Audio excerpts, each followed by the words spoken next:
Captain Craig Sharpen and his crew are departing from a NATO facility in the port of Augusta in southern Sicily. After stocking up with supplies and refueling, the Canadian frigate HMCS Charlottetown is heading for the waters off the coast of Libya.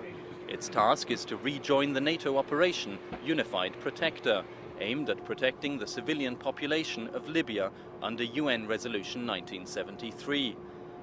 The ship's role in this operation is to help enforce the arms embargo against Libya. What we're trying to do is stop the influx of arms, military equipment, and possibly mercenaries into that country so that we can stop threats or actually action against civilians and civilian populations. Canada is just one of a growing number of nations contributing to this operation, which began on the 23rd of March. The area of operation is the central Mediterranean, one of the most congested waterways in Europe. Enforcing an arms embargo here requires lots of cooperation and coordination by all the NATO partners involved. What we do is we link all our radar images together, all the ships, and then from that what we're doing is creating sort of a map of all the contacts in the area. We're also working with aircraft as well that are tracking vessels, and from that we have a full picture of all the vessels in the area. Based on this information and other intelligence sources, the commander decides which vessels to board and inspect.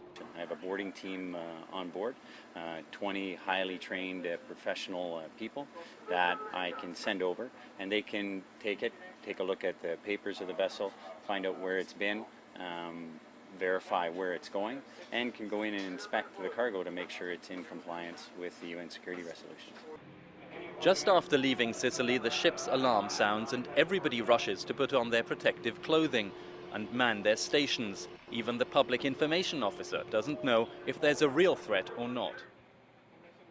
It turns out the captain was testing the reaction time of his crew as the ship heads closer to Libya and its unpredictable leader. Many of these verifications are done without warning to the crew, and that's part of their ability to prove our readiness to assume a force protection state or action station or any other given state of readiness for the ship. It seems the crew are well prepared and ready to take on whatever may come their way. They left Halifax a month ago at just 48 hours' notice, expecting to help evacuate Canadian citizens from Libya. Their tasking has since changed and may do so again. Search and rescue missions to assist the NATO allies enforcing the no-fly zone are one possibility. Humanitarian assistance to Libya is another. We'll be following the progress of HMCS Charlottetown and its crew over the coming days. I'm Mike Mühlberger reporting for the NATO channel from the central Mediterranean.